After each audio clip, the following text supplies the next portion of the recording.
Panaeth, Magnus Maximus y Cymru, y foedden 383, y gadael y gynydd y goffan.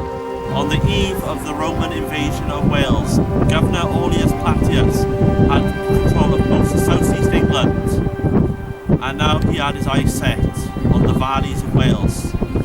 This would be over 250 years worth of history, from tribal warfare to the fully occupied region of Wales.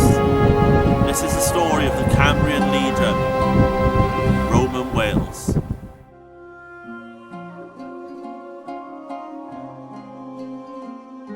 Wales is steeped in history, with the first lot of Roman forts and settlements found in nearby Caerwent in Monmouthshire, but none more than Caerleon, or the Latin term Isca Augusta. This was the home for the Second Legion of Augusta for about 150 years, and they built a giant amphitheatre, forts, bathhouses, and where I'm standing now is in the middle of an old barracks. And this legion would return, but would eventually leave again to go to Germany.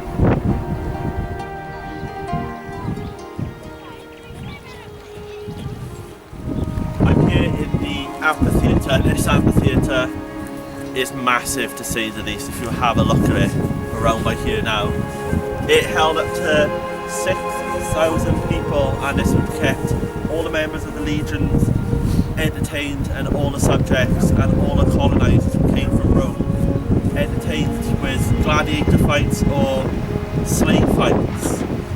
But this is just only one thing in Caerleon. As you can see, this was the home of the legionary, as he did find out. But let's have a little bit more into Wales now, because the bases in Wales are now set, and Caerwent was one of the first. Let's have a look closer to my home in Caerphilly next. I'm here at Caerphilly Castle, and this was once also a site of a Roman fort. It was also a Flavian auxiliary fort, which is very common in Welsh Roman history, and it's by here, underneath this mound of grass behind this bushes in the area called the Grove, which is owned by and operated by Cadw. This fort was built in AD 69 and was finished around about AD 96, but there's not really much you know about the Caerphilly Roman fort. It's more about down the road in Gechligae, where a lot of Caerphilly's Roman history is well known.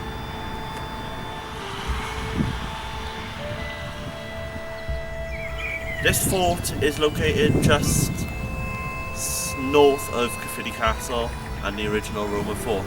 This is also a Flavius auxiliary fort from the same time period. The Gechligae fort was first made of timber, then it would later be constructed of stone, and it had backhouse attached to it. The location is strategically placed in the Taff Rumney Valley against the Welsh tribes. But we don't really know what happened to the Gechligae fort, other than it lasted 200 years. But in 1899 it would be fully excavated and then reburied under the earth, as you can see.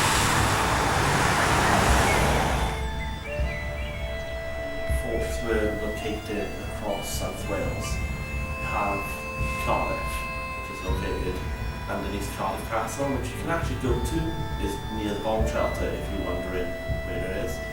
You have got Gechligae, you have got Brecon, Nidham, Carmarthen. Also, over the border in Gloucester was another major fort that you can visit, but if you want to see what a barracks would look like, it's here. But now, let's travel to Caerwent.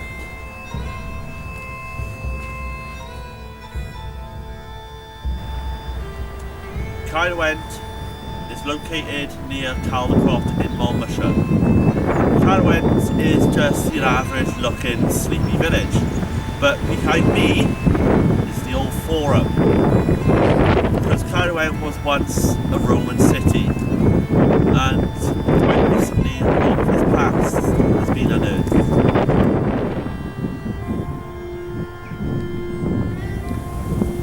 I am here outside the old town Roman walls. This town was established in AD 75 and it was built for the Syrian tribes, which were getting Romanized as they allied with the Romans during the occupation.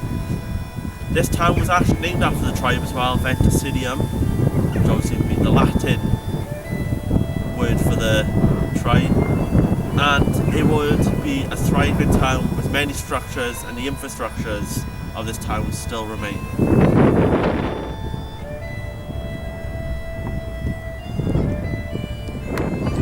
There are many other ruins here in Caerwen.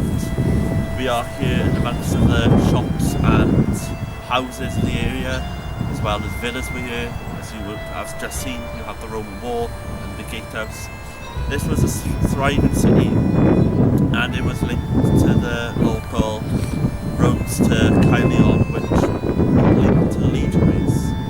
And it's such a shame that this is what is left of Wales' Roman history here in Caerwen.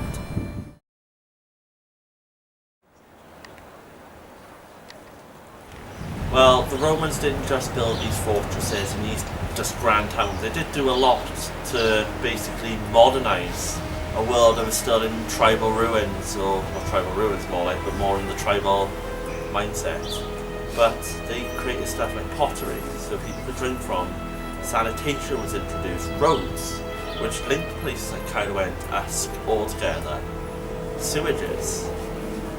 Sanitation, as I mentioned, with bathhouses, fortresses obviously was built, homes were built, virtual cities were built for these people, and even down to little things like ear picks, toothbrushes, and even communal toilets, so they weren't basically going to the toilet into a hole that was dug into the ground like they would have. Romans did do a lot of good out of all the bad they have done, and we should remember that. And immediately after the fall of Rome and the Roman withdrawal of Wales, it did kind of go back into the Dark Ages.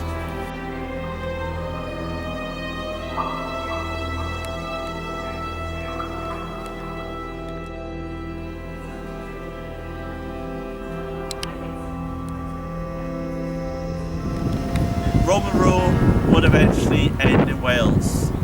Former soldier who was part of one of the legions who actually came to Britain, now Emperor Magnum Maximus, as you would know famously from the David Ewan song Amar O'Gyd, ended Roman rule in 383. The reason why this rule was basically ended was because they were losing power in Wales. The tribes were starting to revolt and the Romans' fight back was a lot weakened. But then they had an issue back in Europe with the Celtic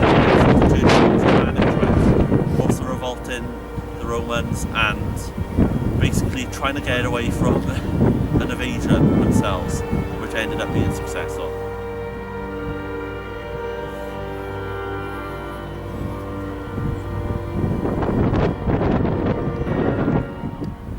So this is the Roman history of Wales, or Cambria they would like to call it in Latin. It's full of history, and sadly a lot of people don't know about the legionary past here in Cambria. But if you did enjoy this, I do recommend check out my exploring video that I did fully in Caerleon. It's about half hour long, fully in one place. I do recommend that, and I'll see you